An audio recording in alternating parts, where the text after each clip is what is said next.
What happens when a guy from the city accidentally contacts a guy from the country? It's not what you think. They strike up a conversation and same difference is created. JD and Kory talk the whole gamut of life as they each see it through the prism of race. One is a 6'4" black man and one is a 5'4" white man. Tune in and find out which is which. Agree or disagree, they will make you think, strike emotional chords, and more. Stick around. You might just learn something. Welcome to Same Difference with your hosts, JD and Kory. We're sharing our stories and how our stories impacted our approach to life. We take our perspectives into having dialogue about real life topics. Welcome back, everybody. It's time for another episode of the Same Difference podcast. I'm one of your co-hosts, Kory May, and we've got the good doctor in the house, Dr. J.D. Mass. Doctor, how are you, brother? I'm doing well, Kory. How are you? I am improving.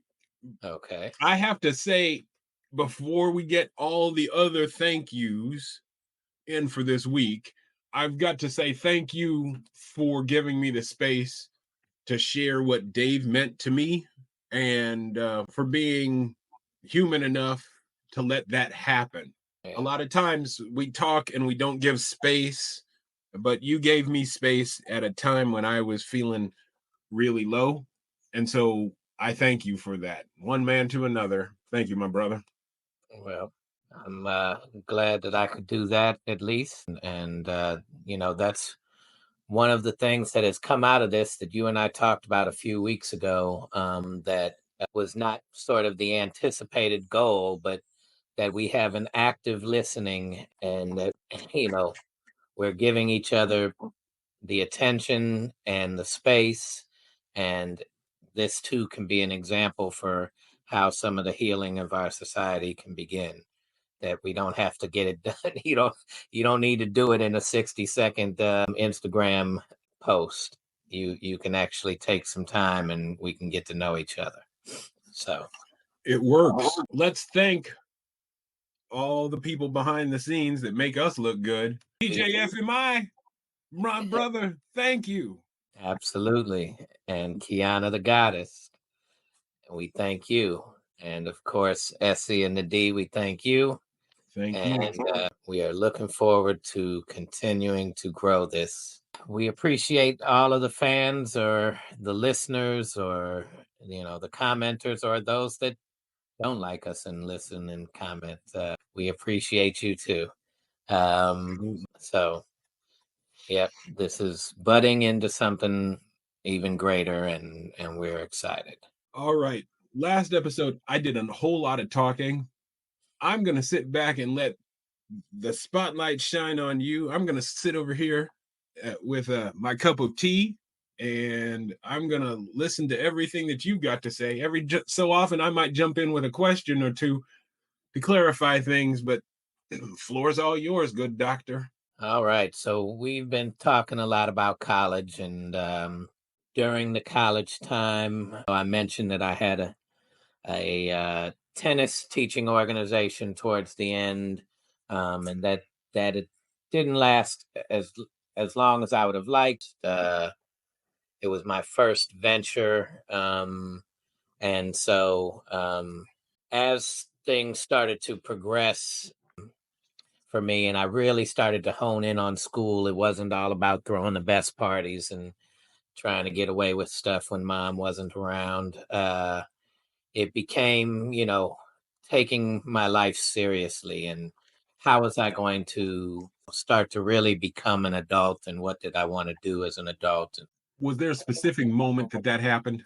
No, I think college was always my plan on growing up time.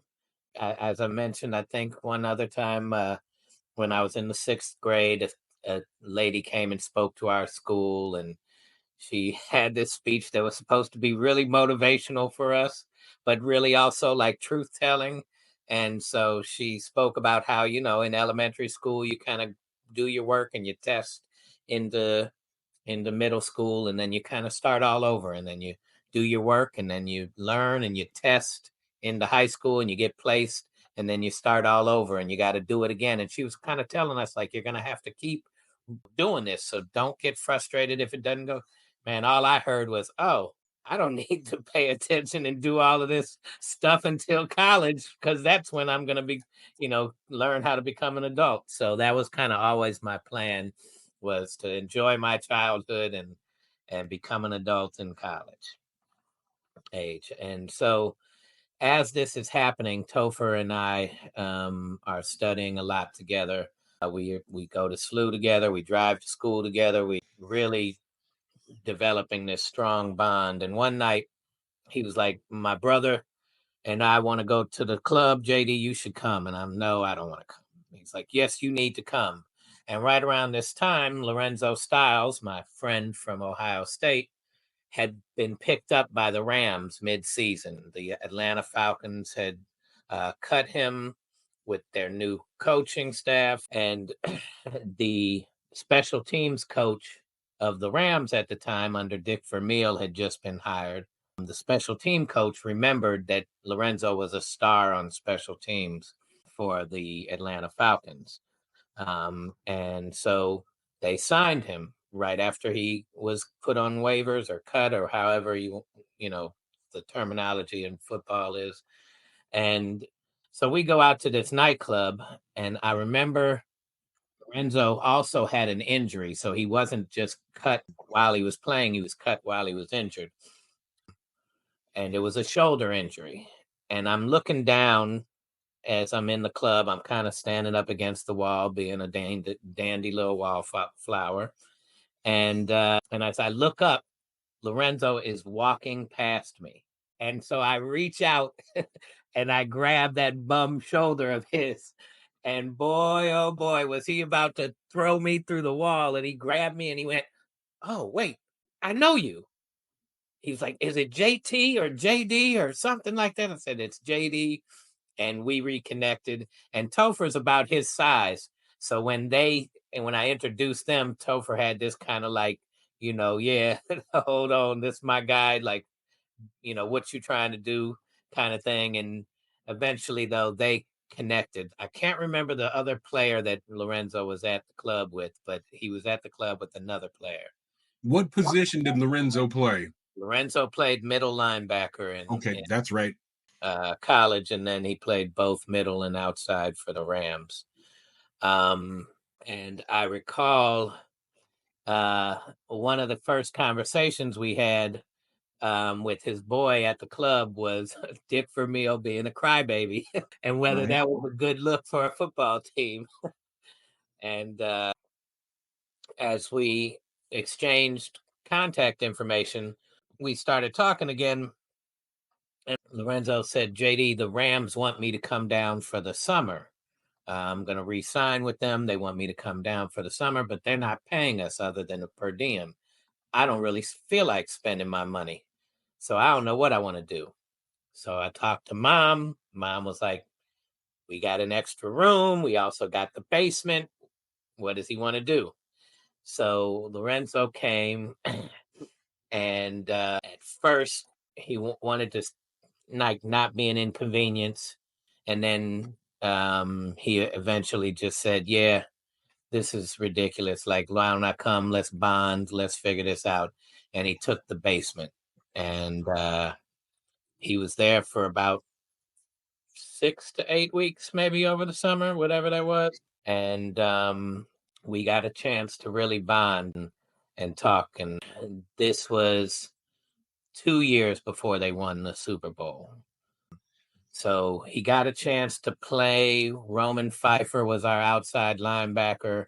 He went down with an injury. Lorenzo got to step in and really do much better. And then he got his own place when he started to realize he was going to be here. He got his own apartment.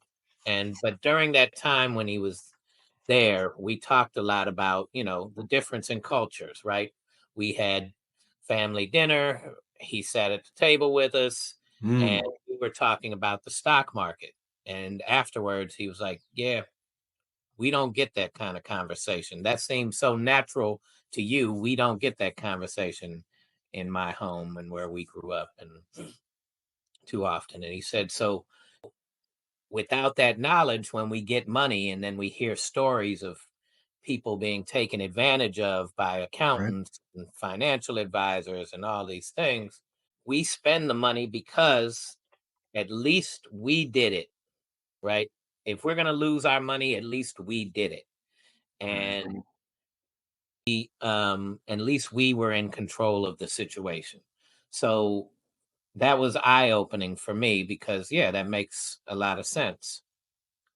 On top of the fact that family is going to be family no matter what, and they're going to ask for money if they need it, and they're going to ask the person that has the most and whatnot. So we talked about some of these things, and then I started to teach him some about the stock market, and literally had to apply it like the streets. If you're going to go get a certain amount of dope, you invest your money, you want to see a return, you do this, you wait, you got to put some back, you use the money that you start to make off of the stocks and stuff, and this is your spending money, but this is your recomp money, this is the money that's going to stay into your investment pool. How are you doing that? And so using sort of that drug dealing street kind of analogy, he was able to really grasp it, and then introduced him to my mother's financial advisor. And before I knew it, when he moved out on his own, when I would come visit, he had it wasn't MSNBC, it was CNBC? yeah, CNBC, and the ticker tape going along the bottom, and the Bloomberg channel, and all of those channels. And he was watching the stock market, and he was talking to other Rams players about investments, and he was excited about that. So that was very cool to see that he became part of an adjacent to our crew, but the crew really liked him. From Nelly, Shondo, obviously Topher and him developed a bond, and a few others really started to develop a good bond with Lorenzo, and that was really great to see. Up here in Iowa, there's a phrase that we call you put it where the goats can get it. Right. Okay. So that means you made it absolutely positively. Not only is it relevant, but you've also made it accessible and understandable. So it sounds like you put it where the goats can get it. I like that, country boy.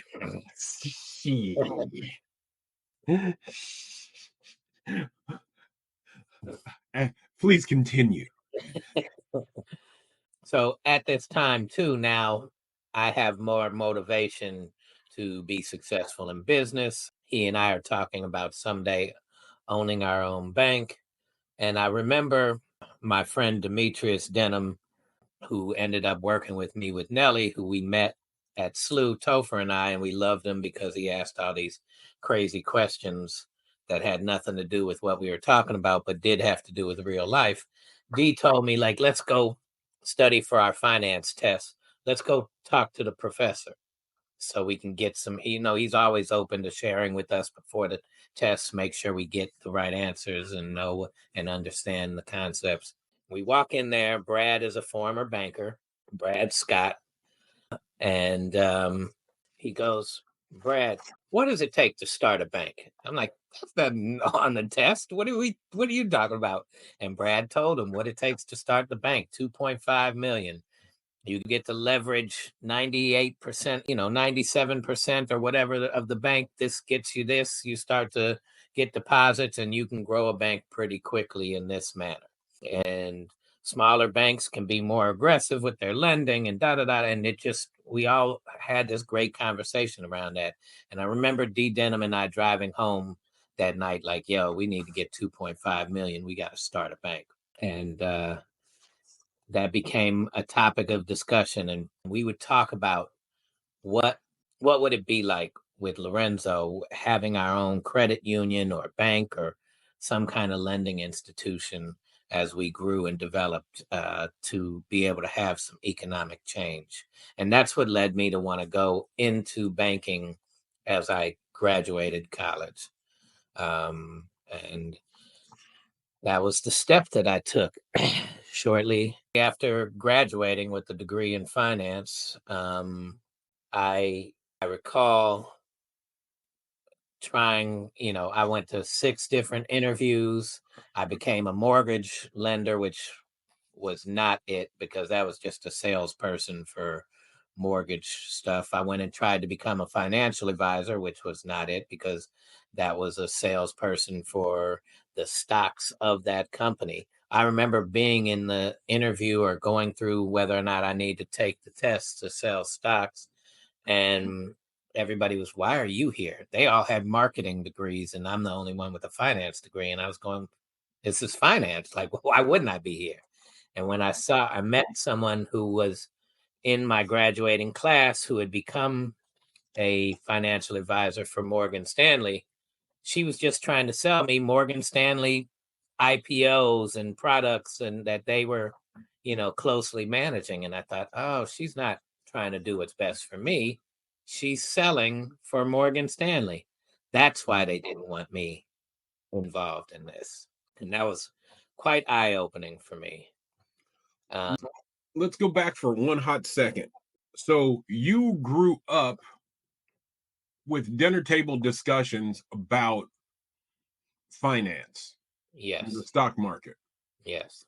So someone in your family made that a conscious choice, and you just kind of soaked it up because this is what we do over dinner. Mom, mom and her dad were very much into the stock market. And so she would constantly, I mean, every morning, the way I would read the sports page to see, the batting averages of the top 10 players, she would read the stock market reports every day, see where her stocks are doing. And she started to teach me about the stock market. So mom was really into it. Dad's family also had some level of interest in it, but mom was really the one. And this college time was right around that internet boom time. Mm. And I remember my uncle found this little stock of these people's company that made tracking. It was a device that was about this big that would react to the satellites, and you could be pinpointed right to wherever you were. And this was big at this time. This was the start of this technology of being able to use for GPS and everything else. And they were going to grow. And he bought a ton of stock at 25 cents. And I bought some at 50 cents and some at $1 and or 65 cents or whatever it was. And I remember when I started at the bank, I checked one day and my investment of I had 20,000 to play with left over after paying my college stuff off. I had about 20,000 to play with, and my value of my stocks had shot up to about 80,000 because this stock was at $6. And I was so excited, and I was showing someone in my that was in my kind of cohort of new hires at that bank, and they were like, I would sell that shit right now. And my accountant, he had ended up selling his because my uncle had talked him into it. He sold his at $3. I thought he was a fool. This was going to blow up. This was it. This was the next thing. My uncle had so much that he was planning on his, retirement, all of these different things. We thought this was going to continue to grow. And I remember getting busy at work, having a couple of personal issues, can't remember what they were, but for a week I didn't pay attention to the stock market. Opened back up, $30,000. You talk about just a sunk. And I was starting to look at, matter of fact, that week, I think I was getting into planning on how I could invest in property and what I was going to do with this money. I could have bought the place that I wanted for about 50 grand cash. And I came back and it was at 30,000. And I remember being sick. And now I wanted to stop this downfall of this price of this stock. And I put in, instead of a stop loss, I put in a different term. and I ended up selling it at $2 instead of $3. And I was so sick at the end of the day. I was right back to what I had kind of started with my 20 grand. And that stung me. I have not gone back into the stock market since. I just didn't like it. If that's that type of gambling, I was going to do things differently. I wanted to invest in me. So that brings us back to the investment in the bank idea. Tell me more about that. well, I went into banking wanting to work my way up. I was not going to let the people inside the bank know that, my plan was to help Black folks out. I was going to just be the good guy, learn what I needed to learn. I did not like, I was a credit analyst in the business lending department. Um, and I did not like the day-to-day minutia of it, but I loved the idea of going and seeing clients and crafting how a bank loan would be crafted and putting that type of stuff together. So I was terrible at the first step of it because I didn't want to pay attention to all the minutia of where things needed to be filed, how they needed to be done correctly. I was like, oh, somebody will get that right. So I'm whining and dining all the bank, like the bank president. Um, it was a local bank here, but they had branches in Illinois and California. It's called First Bank. And the owner, his brother owned the second largest grocery store chain here in St. Louis called Deerberg's. And so that family obviously had a ton of money. And so I was whining and dining. My boss had a commercial lending. I was whining and dining a lot of the top commercial lending officers. I was trying to pick their brain, develop the relationships, and move up as a credit analyst. And I remember at this time, a song started playing on the radio called Country Grammar. And I was sitting in my cubicle. There was 4 of us new hires, and we all had cubicles that connected together. And I remember being in the cubicles, and one of them was like, "Have you heard this new guy from St. Louis? His song is so hot. I think he's going to be the next big thing." And I was like, "Really? Which song is that?" And they were like, "Going down, down, baby." And I said, "Oh, shit, this is going to be big." These guys know about this song. These were the West County kids, and the woman was from like almost the country and side. And I was like, "Oh, wow, this could be big." And so it was a lot happening at that bank, honestly, that ended up or kind of foreshadowing the next parts of my life. Go ahead. You got it. Did you know that it was Nelly Oh, yeah. at that I time? didn't know until they started singing the song. I didn't realize how it was taking off until that happened. Okay. And at the same time, there was a Black man at the bank, older Black man, and we were in this big cubicle office. No windows, no nothing. We were just in the back end operations of the bank. And this guy was telling me about him being a Hebrew Israelite.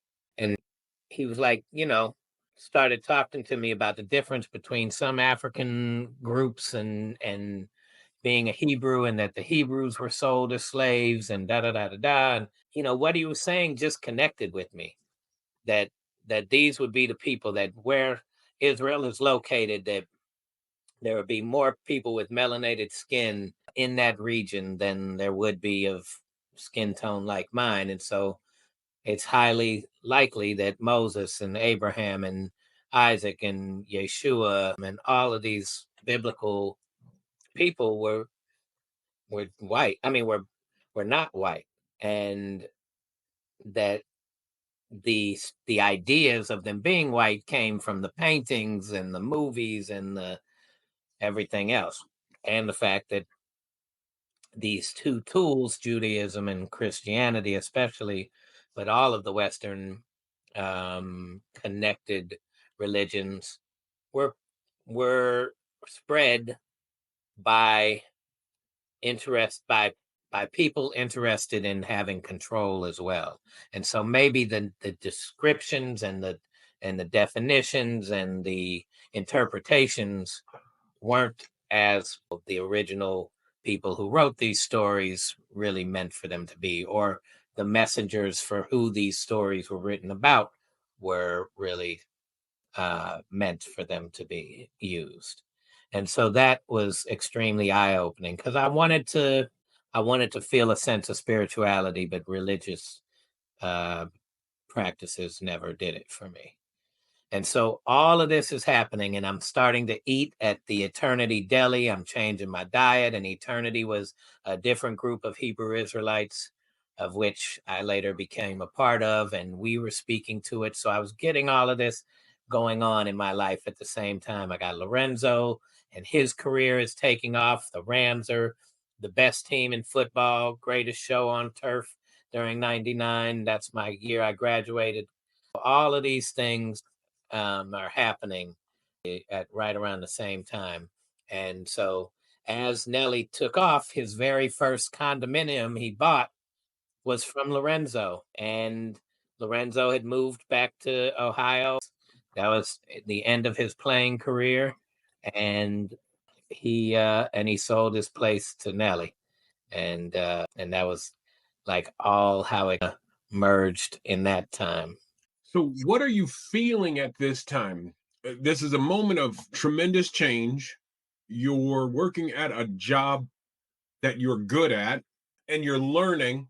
You are affiliated with a longtime friend who is doing wonderfully in the NFL, on the best team in the NFL.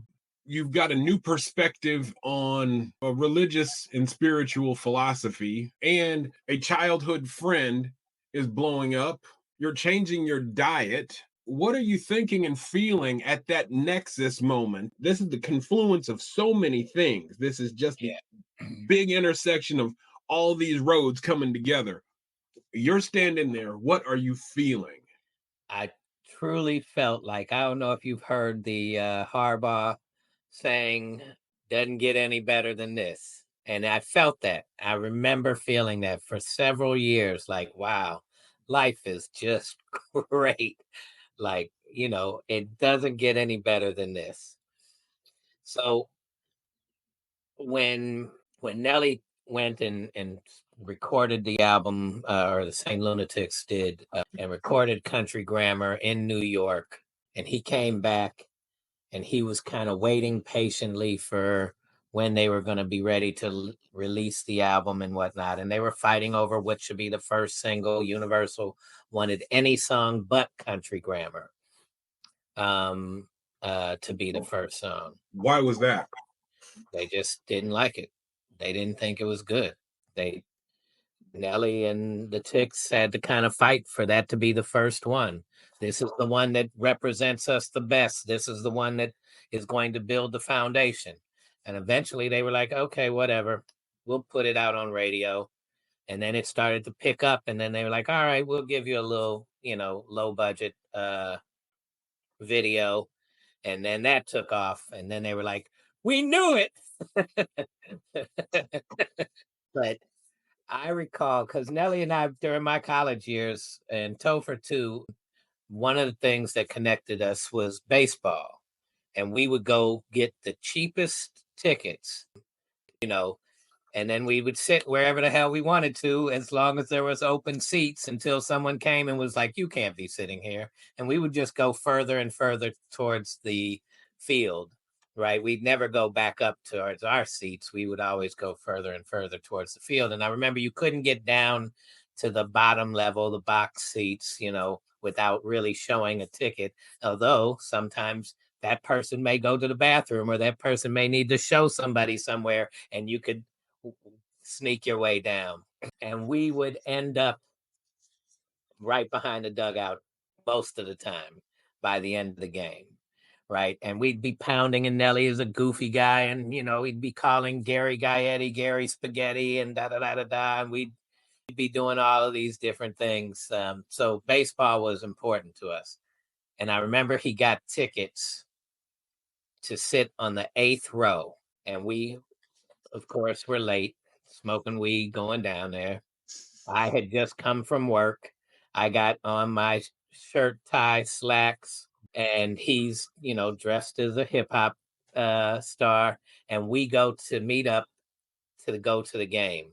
And Country Grammar had been on the radio, and the video had just started to air. And we went to the game, and we were sitting, and we were so late, we came in the second inning that we just chose somebody else's seats and sat down there. And I remember them coming and them going, "You guys can't be here. These are our seats." And they were like really loud about it and really obnoxious about it and really trying to say, "Look, you little black mother, get the hell out of my seats." And we were so happy to be like, "Oh, we were just trying to be polite. Our seats are down here." And we walked down to those seats. That was the best feeling in the world for us that day, I felt. And so we're sitting there, and we want to order some food, and one of the people come down. It's about the 4th inning, and to sell the food, and we're like, "Yeah, we'll take such and such." I can't remember what it was specifically. And the woman goes, "You're Nelly?" And we're like, "Yeah." And then somebody else a few rows back goes, "Nelly, Nelly, Nelly, Nelly, Nelly, Nelly." We're like, "Oh shit." We're gonna have to get out of here. And before we knew it, it was him and I. And this is when he knew I got to hire some security, because all he had was this white boy, 5'3.5", in this suit, like shirt and tie and slacks, and he was mobbed. And so we're trying to leave, and there's just this huge mob of folks surrounding him, and women are like, "Sign my chest. I don't even know who you are." And we're like, "Oh my God, this is going to be huge." And it took us 2 hours to leave. And when we got in the car, he told me why. And it made me think of this story when we were in high school. Charles Barkley made Nelly want to sign every autograph he could. When we were in high school during our senior year, we had a senior trip during spring break. Mm-hmm. The years before us went to the Bahamas, went to Jamaica, went to all these places. We didn't do any fundraising. We were broke as shit. We ended up going to Chicago on a bus. And my dad let my friends drive his minivan, and 8 of us piled into the minivan and drove up to Chicago. Saw the bus and was like, "Oh, we could stay at the same hotel." Not even thinking we're not even old enough to get a room. Thankfully, Nelly's older cousin was one of us, and he was 19 years old and old enough to get one room. So we all chipped in and got one room, and the guy was like, "I'll put you on the same floor as them." And it was amazing, because here they were, chaperoned. They had curfews, they had everything. And the teachers were sitting in the hall, and we were like running through the halls like, "Wait, you can't say anything to us?" "No, you're not part of this group." Oh my God. And were these kids the same from your high This was school? our high school class. Yeah. Oh, okay. Got you. So Got the you. teachers couldn't stop us, and 8 of us, Nelly was one of them, Shondo, Greg, Fatty, all like Quick. We drove up there in a minivan and could not be, and was not chaperoned, and did not have to follow any of the rules that the rest of the crew had to do. And so the next day we got up early. We barely slept that night. We got up super early, and we started walking around. This is downtown Chicago. It was freezing too. Like, when that was my first time experiencing what the Windy City meant, because my cheeks were burning. And I Mm-hmm. just remember it was Nelly, Shondo, I think Fatty, myself, and maybe Quick, and we were walking downtown, and this mailman stops in the middle of the street going the other direction, and he's like, "Hey, you kids from out of town?" We're like, "Yeah, how do you know?" He's like, Y'all wouldn't be walking around here if you weren't. Charles Barkley, two blocks down, 1 block over, big and tall store. Go check it out. We're like, what? And me and Nelly, growing up, you were either Barkley or Jordan. And Nelly and I were Barkley. So he takes off running, and this dude is extremely fast, like possibly could have run track on a very high level. That's how fast Nelly is. And so he's just going across like a effing video game, going across the streets and all that to get to see Charles Barkley. And we all catch up with him, and he's in there, and we're breathing hard, and he's like, Mr. Barkley, Charles, oh, can I get your autograph? And Charles goes, sure. And there was a white woman with Charles. I don't know if this is his woman. I don't know if this is his PR person, manager, whatever. There were several other players, Cedric Ceballos and some other from the Phoenix Suns. And Shondo was taking pictures. And she goes, hold on, Charles. You need to ask them why they're not in school. And we're like, oh, it's spring break. We here from St. Louis. We don't get the chance to see any basketball players. So happy. I'm your biggest fan. And he goes, no, I don't believe y'all. I don't want to sign no autographs. Y'all need to be in school. We're like, what? Oh, yeah, that's fucked up. So I'm talking about pissed. Nelly is pacing back and forth outside the store like, yo, I can't believe this dude didn't just sign our autograph. And he remembered how that felt. So it took us 2 hours to walk what would have taken about 4 minutes to get out of the stadium. Wow. Day. From the 4th inning until the almost end of the game, Nelly was signing autographs. It was pandemonium. And after that, me and a few of the friends were like, yeah, this is going to be big. Mm-hmm. It's going to be real big.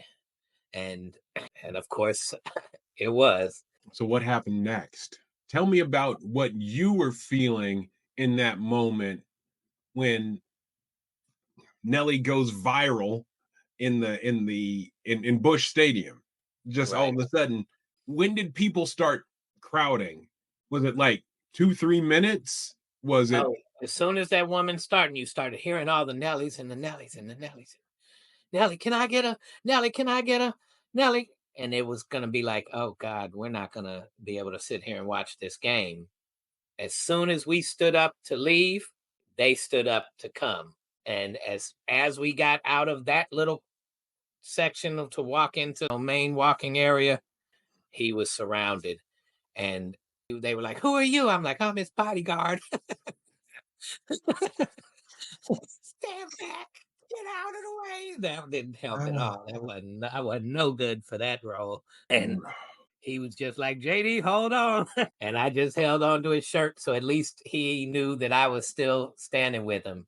Were the fans polite, or did they feel they were polite. They, waited their turn for sure. There was no fighting over it, but there was, pushing and shoving for position. Let me get in there. Let me get close. How many autographs do you think he signed in that 2 hours? I want to say close to 1,000. Mm. Yeah, it was major. I wonder how many employees stopped doing their job to try and get the autograph signing.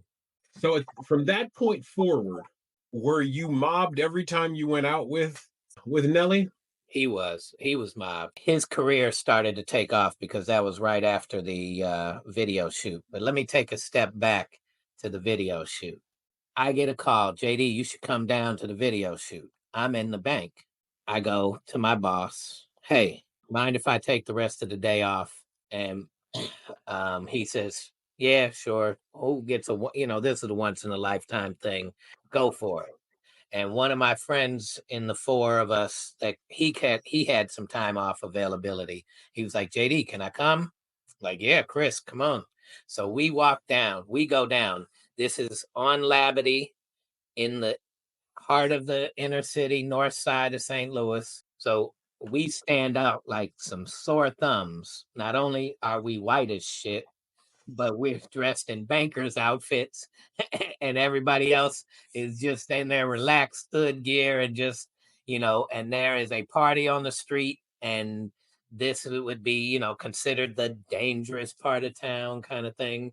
And to be in that setting and all these people looking at us, and then when I get to my crew and everybody's happy to see me, and I mean, Chris was good. I could tell he was a little nervous, but he was also trying not to be like judgmental in any way, just happy to kind of experience the whole thing. And as he saw the love that I got, he was like, oh, yeah, this is real. And on the way back, he was like, yeah, you ain't going to be here long.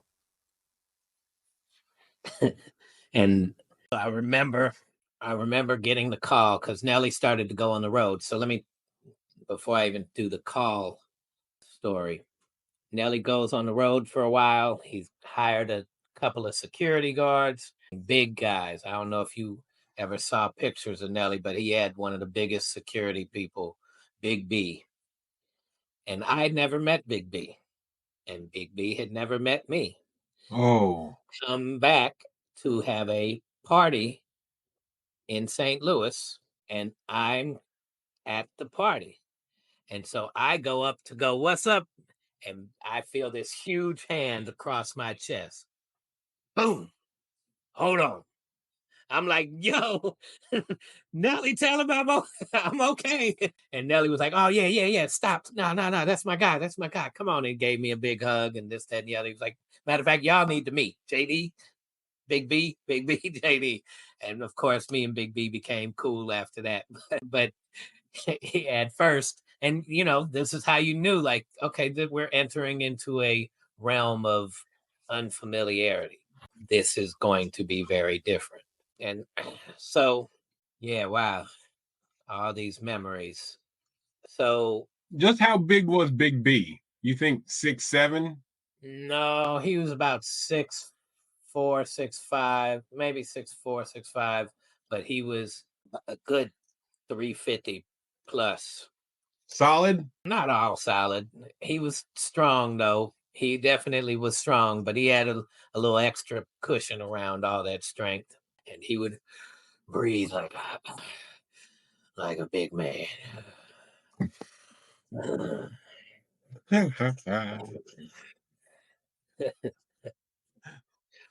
Rest in peace to Big B. Oh, he passed on.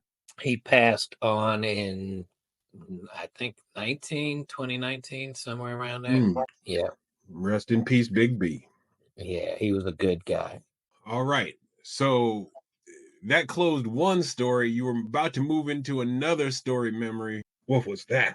Oh, Nelly's comes home. I'm gonna go get a picture real quick. So you got your picture. Yes. So I don't know if you can see this, but it appears you might be able to. Yeah. And this is a gift, like not a gift card, a Happy New Year card my mother made, right? And in this picture, although there's a different one with her on it as well, but in this picture, it's me, my 3 sisters, Nelly, Ali, Topher, and this was the week that Nelly hit #1 on the Billboard charts. It was the 5th week, I think the album had been out. He had been behind Britney Spears and Eminem as the top 3 since his album debuted. And wow. now it was #1. And he had come over to my mother's house for a gathering that she was having already for me. And maybe it was my sister.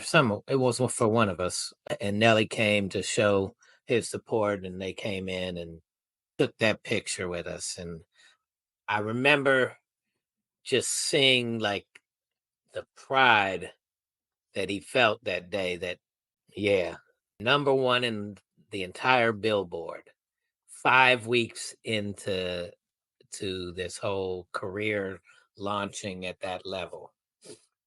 And against some pretty stiff competition, too. At the time, Britney Spears was huge, and Nelly went there, and Eminem was huge too. Nelly earned that spot. That's impressive. Yes. And he stayed there for many a weeks.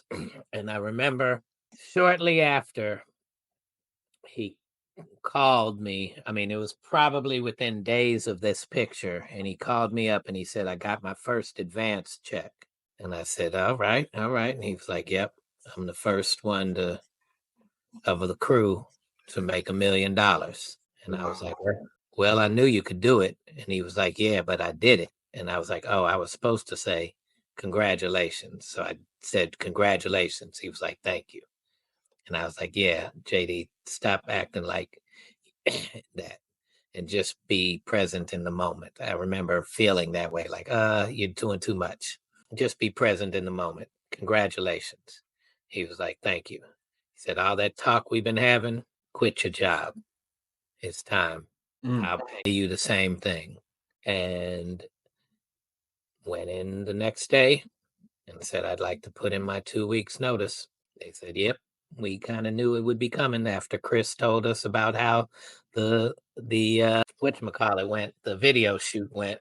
And I remember going out to lunch with the president and the president of the division of which I worked, the commercial lending division. And I remember them talking about St. Louis and comparing it to other cities. And the president said, yeah, my son's best friend is moving out to San Francisco. He just graduated college. And I said, really? What's going on in San Francisco? You got a job offer? That's great. He said, nope, I don't have a job offer. I'll find one when I get there. I said, well, why are you going out? I said, I don't know, St. Louis. I mean, San Francisco just seems like a cool place to go and be. And he said, that's the problem with St. Louis. Nobody's saying that about St. Louis. We have plenty to offer, and no one is saying, wow, that is a really cool place for me to go. I'll figure it out when I get there. Excuse me. And so that was eye-opening for me because here they were bankers. And I remember the other thing was about how to use credit cards. They were trying to teach me about building credit and all of these things. And but that stood out. And as I thought about the things Nelly wanted to do for the city, and oh man, I was going to get to be a part of it. That was exciting for me at that time.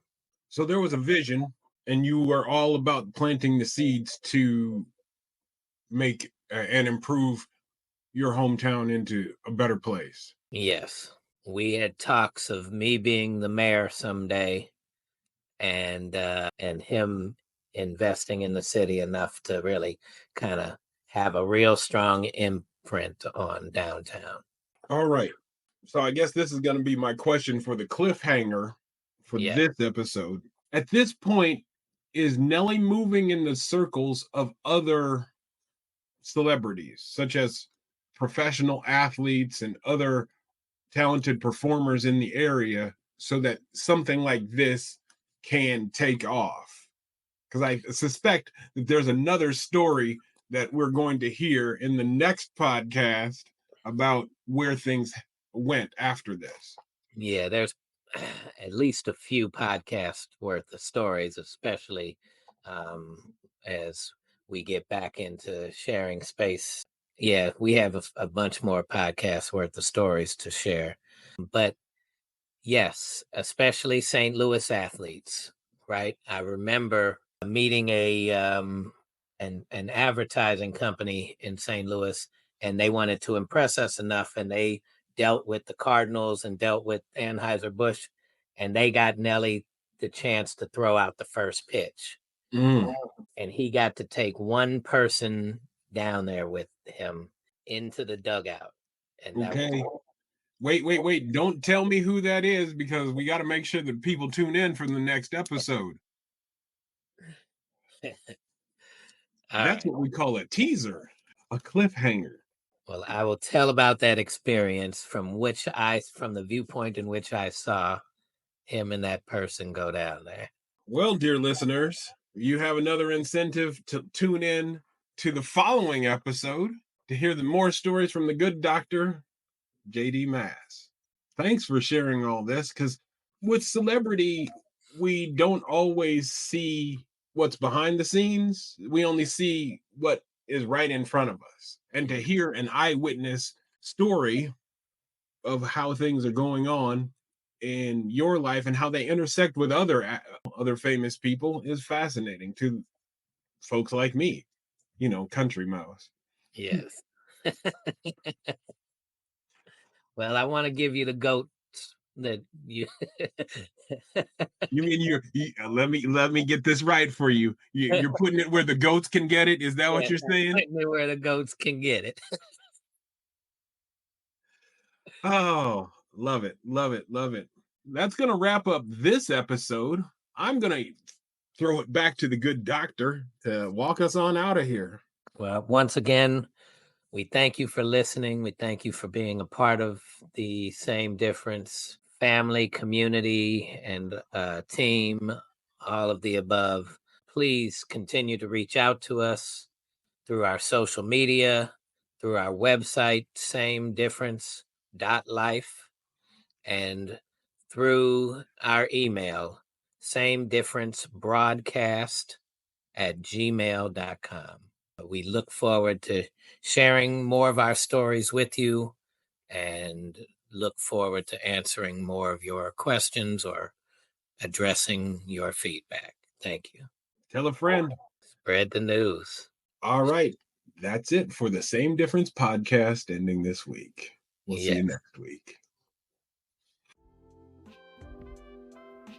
Thank you for tuning in to another inspiring episode of Same Difference.